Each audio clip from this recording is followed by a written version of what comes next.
If history has always felt like something that happened to other people, another POV exists for those who want to step inside it. If that resonates with you, consider subscribing. There's always another perspective worth sitting with. The cold arrives before the light does. You feel it first against your face, the particular stillness of air that has been sealed inside the same walls all night, dense with the breath of sleeping bodies, the faint oiliness of rendered fat, the low earthen smell of animals housed somewhere just beyond the partition, at the far end of the building. You haven't moved yet. Your body knows better than your mind does, holding itself beneath the weight of wool and animal skins, with a kind of animal patience, waiting for the moment when rising becomes less costly than staying still. The fire has burned down to coals. You can tell without opening your eyes the quality of the warmth has changed, gone from something that presses against your skin to something you have to lean toward in the imagination, a heat that exists more as memory than presence. Somewhere in the dimness someone coughs, a dry rasping sound that doesn't wake anyone else, because everyone in this house has learned to sleep through the small sounds of others. There are perhaps 8 of you, maybe 10, depending on the season and what work needs doing. Families do not live in solitude here. Solitude is a luxury that this land does not offer freely. You open your eyes. The longhouse resolves itself slowly out of the dark. The heavy slope of the roof above you, the thick crossbeams blackened by years of smoke, the faint amber thread of light beginning to press through the gap where the roof panels meet. The walls are close. They were built to be close.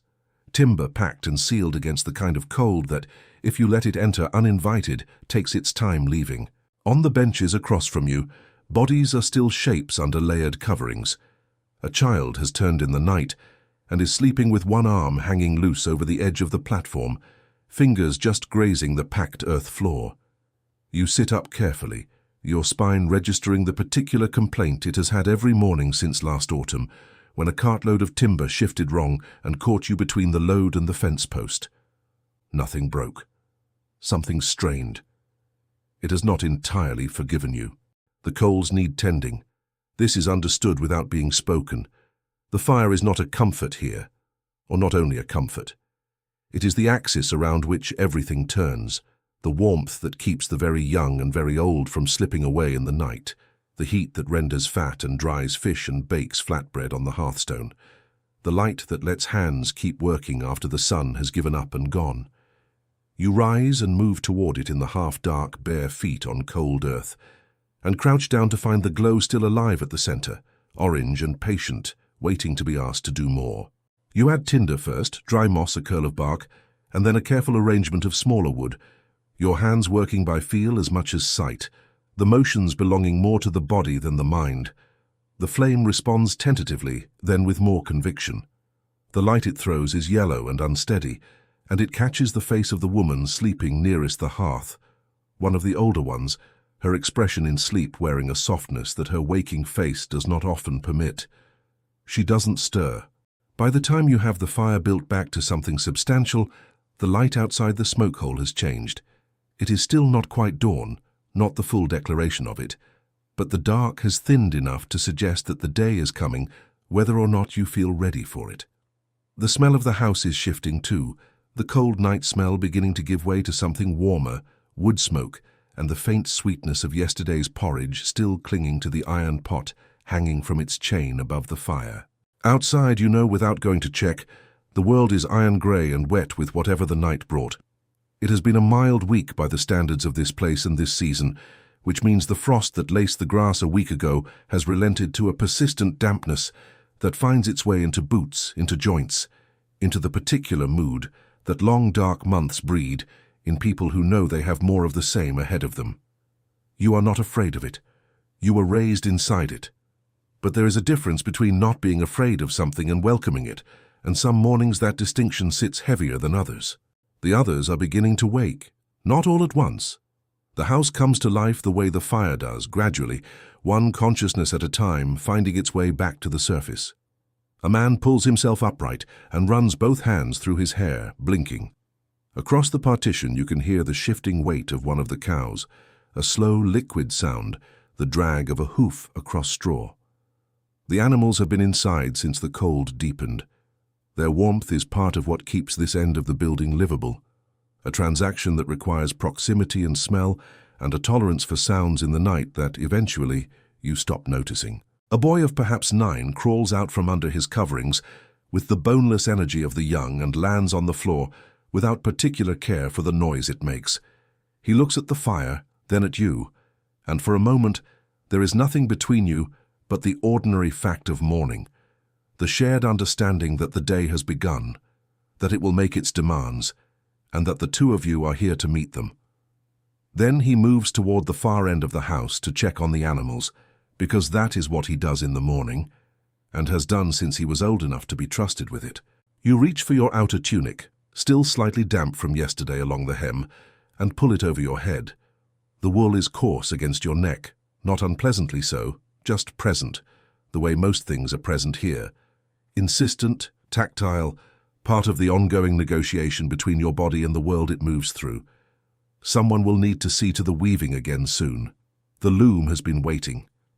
The iron pot needs water. The grain needs checking.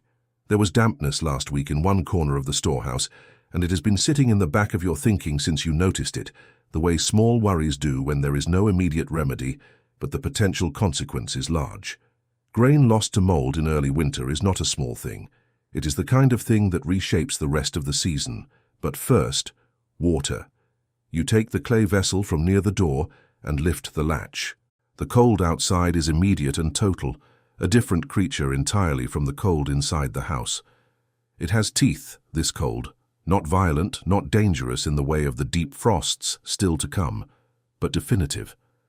It presses against your face and hands and reminds you plainly that the warmth you left behind was earned. The sky is the color of old pewter. The path to the water source is familiar enough that your feet find it before your eyes fully adjust, the ground slightly soft, each step leaving a shallow impression. You crouch at the edge of the stream and fill the vessel, watching the water move, dark and quick over the stones, indifferent to season or difficulty, doing what water does. Your breath rises in small clouds, somewhere behind you, past the house and the outbuildings and the bare-armed trees at the field's edge. A bird calls once and does not call again. You stay a moment longer than you need to. Not from reluctance, not quite. There is something in this particular pause, the cold, the moving water, the grey silence before the full noise of the day begins, that holds a quality you have no word for, though you would recognize it anywhere. It is not happiness, exactly. It is something older than happiness, a kind of weight that is also a kind of steadiness. Then you rise, and you carry the water back. The vessel is heavier on the return, not because anything has changed in its contents, but because the cold has stiffened your fingers around the clay, and the path back to the door seems to offer more resistance than the path away from it always does. You push the latch with your elbow and step back into the warmth, and the house receives you the way it always does. Not with welcome exactly, but with the simple fact of enclosure, of walls and fire, and the smell of other people beginning their day. The pot is already hanging. Someone has moved it closer to the flame while you were outside. The woman who sleeps nearest the hearth, the one with the softened face, now fully awake and standing with her back to you, adjusting the chain with the practiced efficiency of a person who has performed the same motion 10,000 times. You pour the water in without being asked. She doesn't turn. The arrangement requires no acknowledgement. The porridge will take time. It always takes time. There is a particular rhythm to mornings here that resists hurrying. The fire needs its pace, the grain needs its water, the water needs its heat, and none of these things can be compelled to move faster than they are willing to move. You have learned this, or rather it has been learned into you, the way most things are learned in a place like this, not through instruction, but through repetition, through the slow accumulation of mornings, until the body simply knows. While the pot does its work, the house fills with the sounds of the day assembling itself. The boy has returned from the animals with news delivered in the shorthand of the very young, a gesture toward the far partition, a particular expression that means one of the cows is restless but not ill, a condition you have seen before and know how to read. The man who woke first is pulling on his boots near the door, working the leather over a heel with a practiced jerk.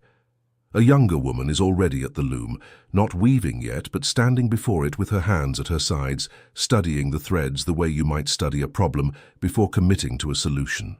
The loom is a floor loom, tall and narrow, its vertical warp threads hung with small clay weights that keep them taut. The cloth emerging from it is undyed, a natural grey-brown, the kind of fabric that will eventually become a tunic or a cloak, something functional, something made to last. Clothing here is not produced quickly. It begins in the field with the sheep, moves through shearing and cleaning and carding and spinning before it ever reaches the loom, and a single garment can represent weeks of accumulated labor, passing through multiple pairs of hands. The woman touches one of the warp threads lightly, testing its tension, then takes her seat on the low stool and begins. You watch her for a moment, the shuttle moving, the beater pressing each new row of weft into place with a sound like a soft knock. And then you look away, because there is the grain to see to, and the thinking about it has not resolved itself into action yet.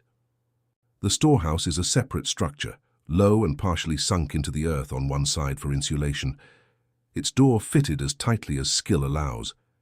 Inside, the smell is particular, dry and slightly sweet, with an undercurrent of something earthier, the smell of stored things slowly changing in the dark. Sacks of barley line one wall. Dried fish hang from the rafters in rows, stiff and pale, their bodies reduced to something almost architectural. On a shelf along the back, salted meat sealed in clay pots, a small quantity of dried berries, hard rounds of flatbread wrapped in cloth. You find the corner you were worried about. Crouch down. Press your fingers into the grain at the base of the nearest sack. It is cool and slightly damp. Not wet, not yet ruined, but changed in a way that means changed further if nothing is done. You pull the sack away from the wall and check behind it. The timber at the base of the wall has darkened. A gap, barely the width of 2 fingers, has opened between 2 planks near ground level, and the earth behind it carries moisture from the recent rains. You sit back on your heels and look at it. This is the particular weight of it. Not a crisis, but the kind of small failure that compounds quietly if ignored.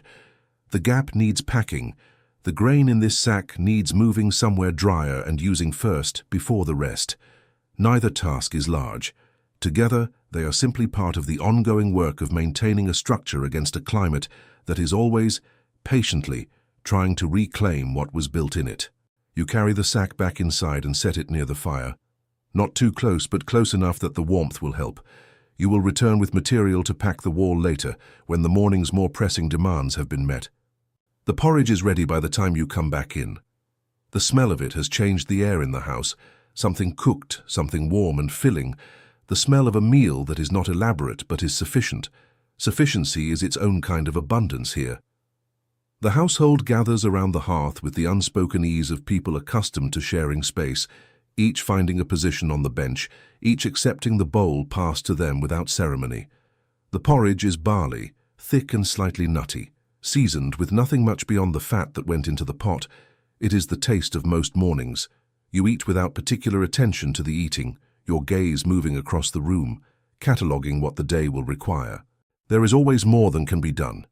This is the permanent condition of a working household in a place where the seasons dictate the schedule and the schedule has no slack in it. The rhythm of the year is not gentle. It compresses labor into the months when labor is possible, and then presses you through the long dark with the stores you manage to build. And the quality of that compression determines whether the spring finds you intact or diminished. Everyone here understands this in their bodies, even if they would not choose those words for it. The man with the boots has gone outside. Through the walls you can hear the distant knock of an axe. Wood needs splitting, always needs splitting. The woodpile, a thing that must be built and maintained like a second house, because the fire is not optional, and the fire is hungry. The sound carries a regularity that is almost musical, the rhythm of it steady, the pauses between strikes long enough that you can count the effort in them. The boy has been given a task. You can see him in the far corner working a small knife over a piece of wood, the shavings curling to the floor around his feet. He is making a peg, or trying to. His face is arranged in the particular expression of concentration that has not yet learned to hide itself. Brow slightly furrowed, lips pressed. He holds the wood at an angle that will cause him difficulty in another 2 or 3 cuts. But you let him discover this. Some knowledge only arrives through the mistake it corrects. Later in the morning, when the fire has settled to a steady working heat and the first tasks have been discharged, the older woman begins the process of preparing dried fish for the midday meal. It is a task that requires more time than effort. The fish must soak, must soften, must be coaxed back from their preserved state into something that will yield to teeth and carry flavor.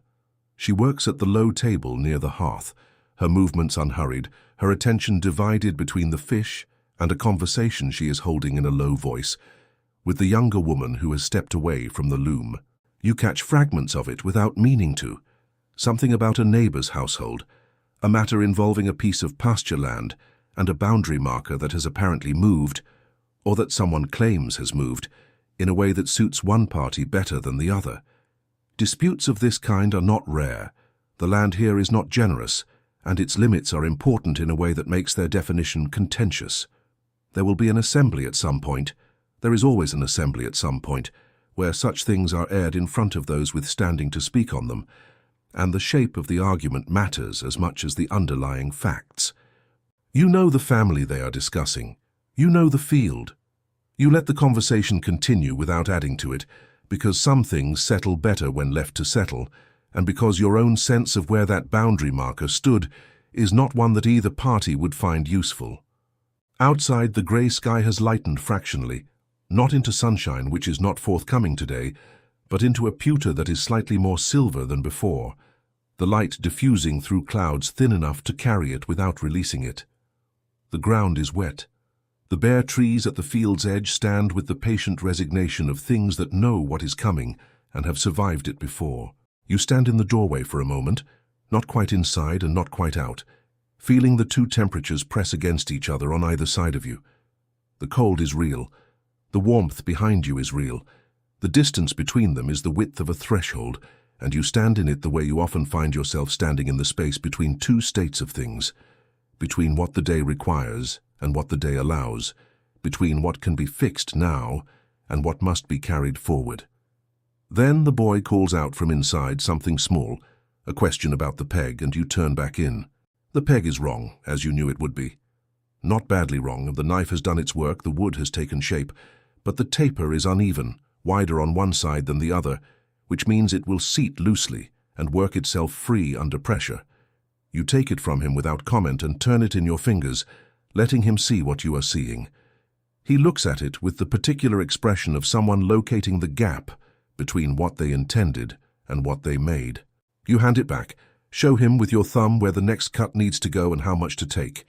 He nods, not the nod of someone who fully understands, but the nod of someone willing to try, and the knife resumes its small, careful work. This is how most things are taught here.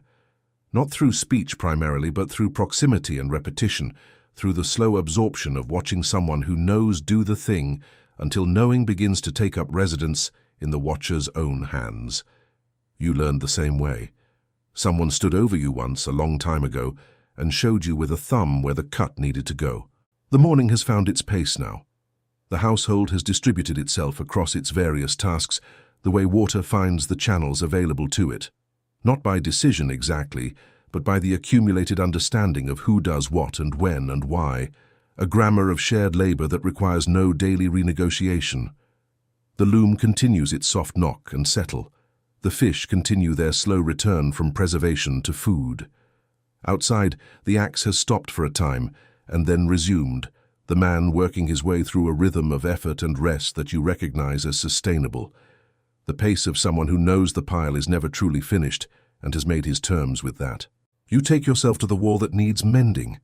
The material you want is a mixture of clay and animal hair, the same material used to pack gaps in the main structure, fibrous enough to hold its shape once pressed and dried. There is a supply of it in the outbuilding, kept in a covered clay pot against exactly this kind of need. You bring it to the storehouse in a cloth, crouch again at the offending corner, and begin working the mixture into the gap with your fingers. The work is slow and requires pressure, pushing the material deep enough that it will hold against the movement of the timber as it swells and contracts with the changing damp. Your fingertips find the cold of the earth through the packed clay floor, and your knuckles begin to ache in the particular way they have since the cold deepened, A dull, grinding complaint at the joints that arrives without drama and simply stays, the body's running commentary on the work it is asked to do. You press harder. The material fills the gap. You smooth the surface with the flat of your thumb and then sit back and look at it, not satisfied exactly because satisfaction implies completion, and this will need checking again in a week, but settled. The thing that could worsen has been addressed. This is the best that most things allow. On your way back to the house, you pass the small kitchen garden, or what remains of it. In the warm months, this patch produces herbs, some root vegetables, the plants used for dyeing cloth, weld for yellow, woad for the blue that takes patience to extract. Now it is a rectangle of dark earth and bare stems, the season's work reduced to what the frost chose to leave. One clump of something still holds a few grey-green leaves close to the ground, sheltering from the cold the way small things do by staying low. You pause briefly and then move on. Inside, the smell of the fish has deepened.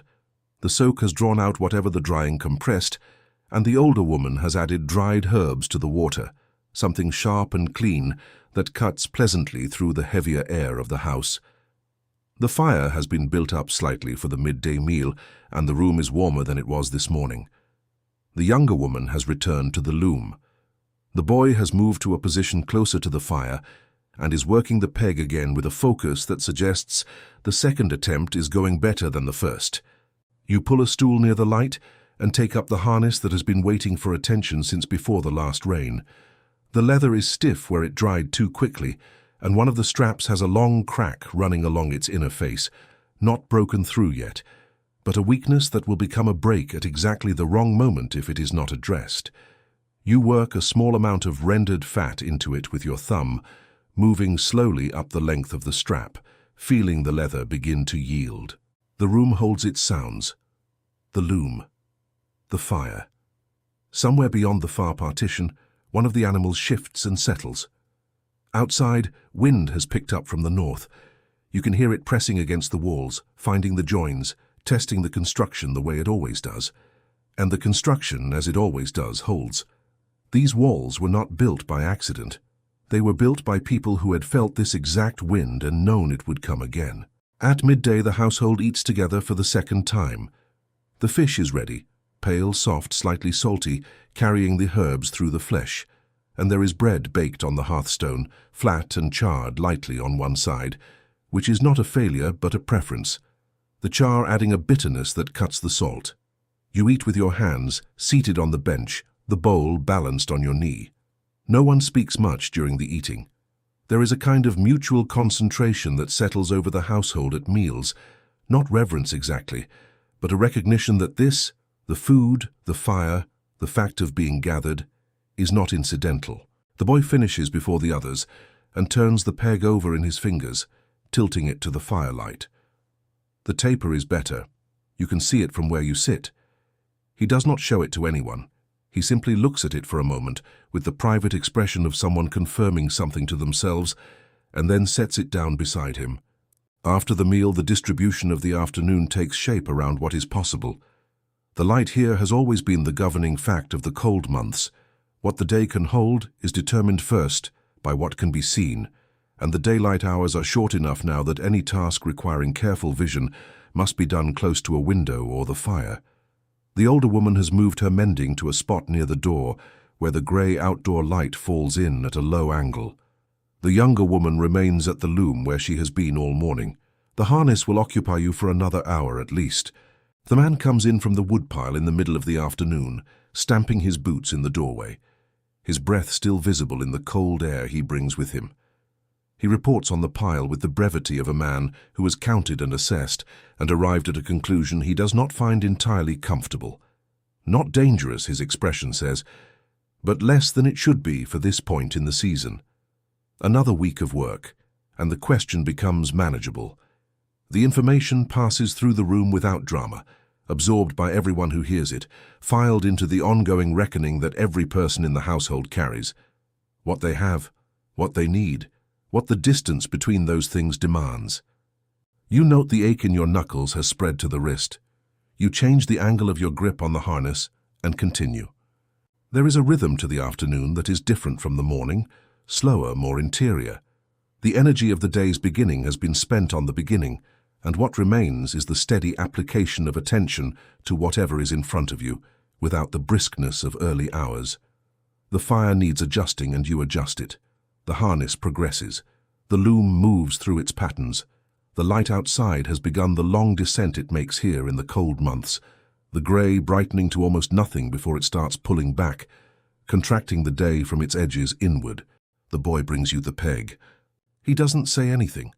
He holds it out and you take it and you turn it in your fingers the same way you turned the first one. The taper is even. The wood is smooth where the knife went over it clean. It will hold. You look at him and give the small nod that means what it means. Not praise as a performance, not elaborate acknowledgement, but the plain recognition that the thing has been done correctly. And he receives it with the same restraint, because this is the register that the household operates in. The language of small acknowledgements and the understanding of their weight. He takes the peg back and goes to fit it where it belongs, in the frame of the outbuilding door that has been stiff on one side all autumn. The harness is finished before the light goes entirely. You hang it on its peg near the door and flex your fingers, working the stiffness out of them by degrees. The rendered fat has left a smell on your hands, animal and warm, and you wipe them on a cloth and sit for a moment looking at the fire. The women are talking again softly, the conversation carrying the easy texture of something unimportant and ongoing. The kind of talk that exists not to convey information, but to fill the space between people with something warm, the social equivalent of the fire's low crackle.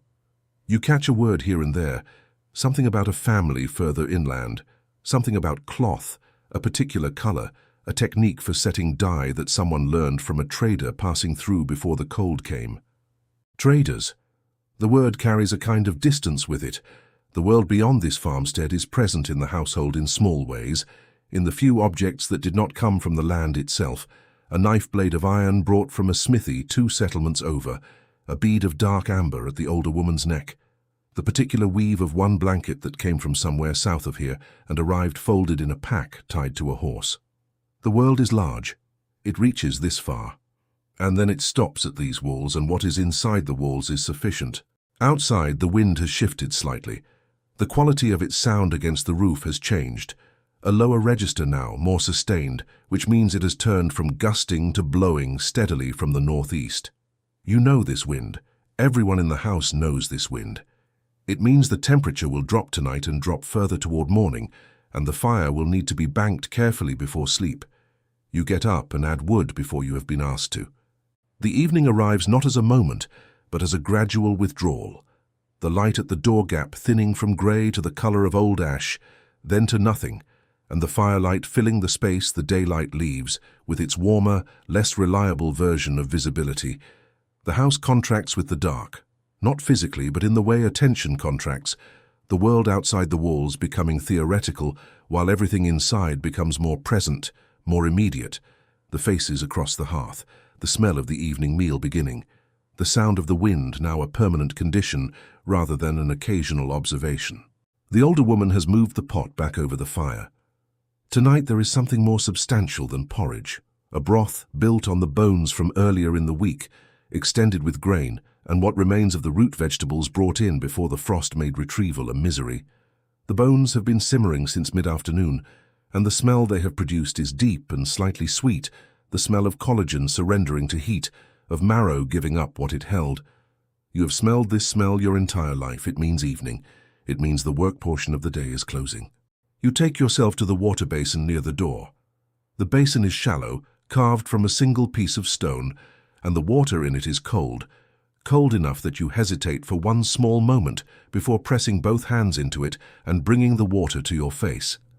The shock of it is clarifying in the way cold things are. It removes a layer of the day from your skin and your thinking simultaneously, rinsing the hours from you in some imprecise but recognizable way. You drag wet fingers through your hair and work them over your scalp, then reach for the comb kept on the shelf above the basin. The comb is antler, its teeth cut fine and even by someone who took care with it. A craftsman who understood that the object would be used every day and that the daily use of a well-made thing is its own form of value. You work it through from the ends, as you always do, because starting from the root is the work of impatience, and impatience costs you more time than it saves. Around you, others are performing the same ritual with the same unhurried attention. The younger woman loosening her hair from its binding and running her fingers through it before the comb. The man drawing his own comb through his beard with the slow care of someone for whom appearance is not vanity but maintenance, a form of order imposed on the body the way order is imposed on the storehouse and the woodpile and the harness. The boy has fallen asleep on the bench. He went down so quietly that no one noticed the precise moment it happened. He is simply there now, curled on his side with his knees drawn up, one hand flat against the bench beneath his cheek, his face entirely surrendered to sleep in the boneless way of children, every muscle released, the peg-making and the afternoon's full expenditure of concentration and effort dissolved into unconsciousness. The older woman glances at him and says nothing. She pulls the edge of a wool covering over his feet without waking him, the motion practiced and nearly automatic, and returns to the broth. The evening meal is quieter than the midday one. The day's work has done its work on the household, and the bodies carrying it, and the food is received with the gratitude of people who earned it, slowly, deliberately, with the particular quality of attention that fatigue lends to simple pleasures. The broth is good. It is the kind of good that does not call attention to itself, but simply fills what was empty and warms what had cooled, and around the hearth the house settles into the sound of it being eaten, spoons against clay, the occasional adjustment of a body finding a more comfortable position on the bench. The man speaks during the meal, something about the neighbor and the boundary marker, adding his version of the geometry to the conversation the women had earlier, his knowledge of the land giving him a different angle on the dispute. He is not heated about it. He lays out the facts the way you might lay out tools before a job, organizing them into some order that will be useful later. The older woman listens without expression. The younger woman asks a question, one specific practical question about a particular stone that has apparently served as a reference point in other disputes, and the man considers it and answers with the same plainness it was asked with. You eat and listen and do not contribute, not from disinterest but because you are thinking about the wall in the storehouse and whether the packing you did this morning will hold against what the wind tonight is promising, and about the grain sack still sitting near the fire where you placed it this morning, drying out at a pace that you can monitor but not accelerate. The domestic arithmetic of a winter household is never entirely absent from the mind. It runs as a kind of undercurrent beneath the other currents, surfacing when the upper layers of attention go quiet. After the bowls are set aside, the fire is the center of everything. This is the hour that belongs to it most completely. The work done, the meal finished, the dark fully established outside, and the fire the only source of both warmth and light. The household arranges itself around it in the configurations that have developed over time, the positions that each person gravitates to without discussion, as if the fire exerts a personal gravity on each of them slightly differently. The older woman is always nearest. The younger woman draws a little back, where the light is sufficient for the handwork she carries into the evening, a length of cord being worked into a net, the knots progressing under her fingers with a slow automaticity that suggests the hands know the pattern without the mind's full participation. The man begins to speak, not about the boundary marker, not about the woodpile. He speaks the way people speak here in the evenings, in a register that is different from the register of practical exchange, lower, slower, more deliberate, the voice finding a different posture, the way the body finds a different posture when it sits rather than stands. He is telling something, not a story you haven't heard. You have heard this one, or versions of it, more times than you can reconstruct. But that is not the point of it.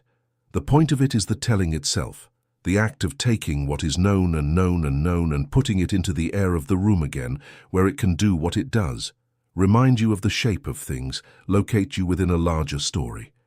Confirm that the world you are sitting in has history and meaning and edges. The story moves through its familiar passages. You find yourself attending to the quality of the man's voice rather than the content of his words, the way he modulates the pace at certain moments, slowing when the material is heavy, the way he uses silence, the way the weaver uses the space between threads to give the pattern its definition. You have no word for what he is doing that separates it from ordinary speaking. It is simply speaking done well, speaking done with the understanding that language is a structure built to house something that cannot be housed any other way. The fire shifts and settles. A log catches fully and brightens the room for a moment, and in that brightening you see the faces around the hearth as a composition. The man speaking, the older woman's face tilted slightly upward toward the sound, the younger woman's hands continuing their work, the boy still sleeping at the periphery, one foot now hanging off the bench. You see it, and then the flame steadies, and the faces return to their ordinary shadows. Later, when the story has found its end and the quiet that follows it has been given its proper space, the older woman opens a small carved box she keeps near her sleeping place and removes from it a single piece of amber. Not the one she wears, a different piece, larger, unworked, the color of old honey caught in its own permanence. She holds it to the firelight and turns it. Inside the amber, visible if you look with the right patience, there is a small dark shape, a fragment of something that was once alive and is now suspended, held in exactly the position it occupied when the resin closed around it, an unthinkable number of years ago. She has shown this to you before. She shows it sometimes in the evenings without explaining why, and no explanation has ever seemed necessary. The object speaks for itself in the way that old objects do, not loudly, not with the insistence of something demanding interpretation, but quietly, with the patience of something that has already outlasted everything that once surrounded it and expects to outlast more. You look at the dark shape inside the amber and feel something that is not quite a thought and not quite a feeling, something in the register between them, the register where the body and the mind share jurisdiction, a compression of time, perhaps, or simply the recognition of it, the distance between that suspended moment and this lit room, the incomprehensible depth of what separates them, and the equally incomprehensible fact of continuity, of life continuing to arrange itself around fire and food and the sound of a voice in the dark. The amber goes back into the box. The evening moves through its final passages. The fire is banked with care, not extinguished, never extinguished if it can be helped, but settled into a configuration that will hold through the night, burning low and slow, a live thing contained. You arrange the covering around the coals, with the attention of someone who understands what it costs to lose the fire in the night and has no interest in learning that cost again. The household prepares for sleep in the same distributed, unhurried way it prepares for everything. The coverings pulled out, the positions on the benches found, the minor negotiations of shared space conducted through small adjustments rather than words. The boy is moved without fully waking, lifted slightly, repositioned, resettled, and he absorbs this without consciousness, his body accepting the handling the way sleeping bodies do, with an animal trust that is separate from whatever his waking self knows about the world. You take your position on the bench and pull the wool over you and lie for a moment looking up at the rafters, where the darkness is complete and the smell of the day's smoke has settled into the wood above you like a record. The wind is still audible, present, consistent, the northeast wind delivering on its promise. But the walls are holding, the fire is holding, the house is doing what it was built to do. Somewhere in the dark, the older woman coughs once, the same dry sound as this morning, making its circuit of the day, and does not cough again. You close your eyes. Sleep here is not the sleep of comfort exactly. The bench is what it is, the wool adequate rather than luxurious, the sounds of others in the space never entirely absent. But the body is tired in the specific, honest way of a body that has spent its day on real work, and that tiredness is its own form of ease. There is no resistance in it. The mind does not pace. It simply steps back from the day the way you stepped back from the stream this morning, and lets the current continue without it. Outside, the wind runs its cold fingers along the roof and finds no entry. You wake before the others again. This is not a decision. It is simply what happens, the body surfacing at its appointed hour, the eyes opening to the same darkness they closed against, the same smell of banked coals and wool, and the particular closeness of a room that has held sleeping people through a cold night. For a moment you lie still and let the familiar inventory run. The fire, reduced but present. You can tell by the faint warmth that reaches you even from the bench. The wind, quieter now, its northeast declaration spent. The weight of the coverings, the surface of the bench beneath you, the ache in the wrist that has become a reliable companion. Everything is as it was. Everything is as it will be. You rise without disturbing anyone and move to the hearth in the dark, crouching to find the coals, your hands reading the heat before your eyes can confirm it. The fire is there, small, patient, waiting. You feed it the same way you fed it yesterday morning, and the morning before that, tinder, then bark, then the careful architecture of small wood, and it responds with the same tentative generosity, the flame rising slowly into the cold air of the room, and beginning its daily work of pushing the dark back to the walls. In the growing light, you can see the household arranged around you in its sleeping positions, each person a shape under wool, each breath a small visible cloud in the air above the coverings. The boy is on his back now, one arm flung wide, the absolute unconscious ease of him almost comic against the compressed, conserving postures of the adults. The older woman is turned toward the fire even in sleep, as she always is. The amber box is visible on the shelf above her, its carved lid dark and still. You sit for a moment on the hearthstone, the flat one warm now on its underside from the coals, and look at the room. It is not a beautiful room in any way that requires explanation. The walls are timber and packed earth. The rafters above are black with years of smoke. The tools hang where tools hang. The coverings are where coverings are needed. The loom stands in its corner with the half-finished cloth still threaded on it. The pattern suspended mid-thought, waiting for the hands that will resume it when the morning has properly arrived. There is nothing here that is not earned, nothing that arrived without labor, nothing maintained without ongoing attention. And yet, there is something in the quality of this particular moment. The fire newly built, the household still sleeping, the world outside just beginning its slow consideration of whether to offer any light today, that carries a weight you have no ambition to analyze. It simply sits in the chest, warm and specific, the way the broth sat last night. You are here. You have been here through another night. The stores are adequate. The wall is packed. The harness will hold. The boy can taper a peg. These are small things. They are the only things. Outside, the wind has gone quiet enough that you can hear faintly the stream. The same stream you crouched beside yesterday morning, the same dark water moving over the same stones with the same indifference to season or the moods of the people who come to fill their vessels at its edge. It has been running since before anyone now living can remember, and it will be running after.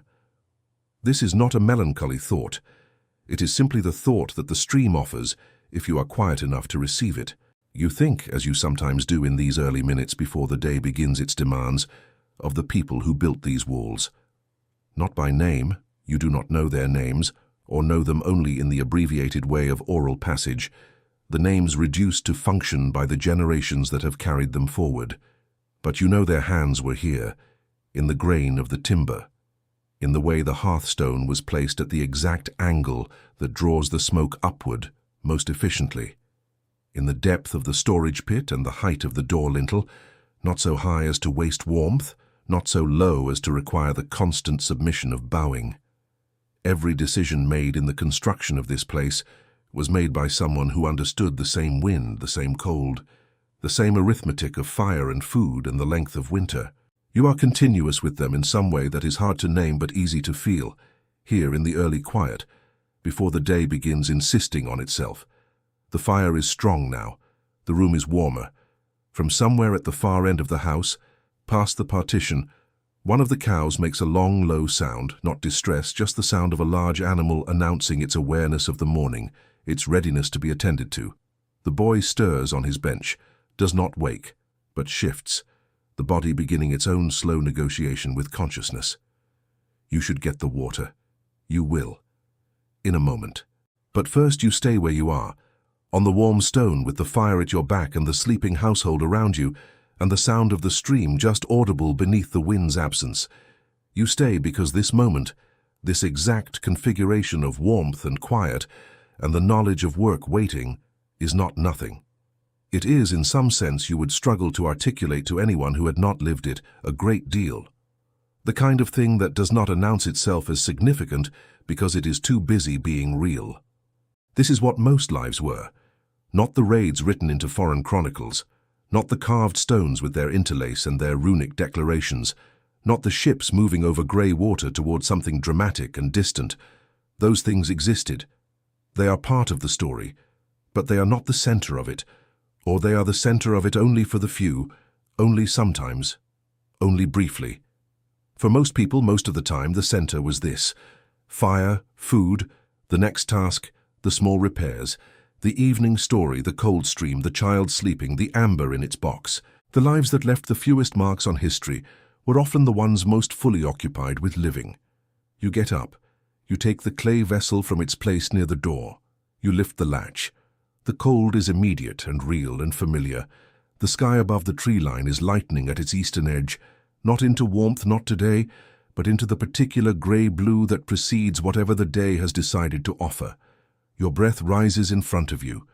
The path to the stream is already known to your feet. You walk it again.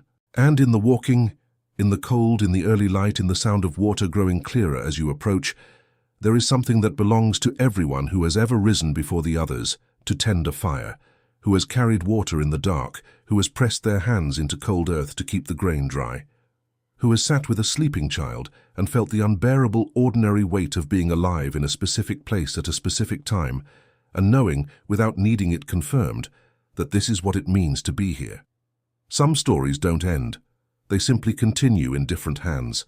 If you found something in this telling worth carrying, some small recognition of what it meant to live closely, to work with the hands, to measure a day by fire and food and the distance between what you have and what you need, then another POV will always have another door to open, another threshold to stand in, another morning to begin.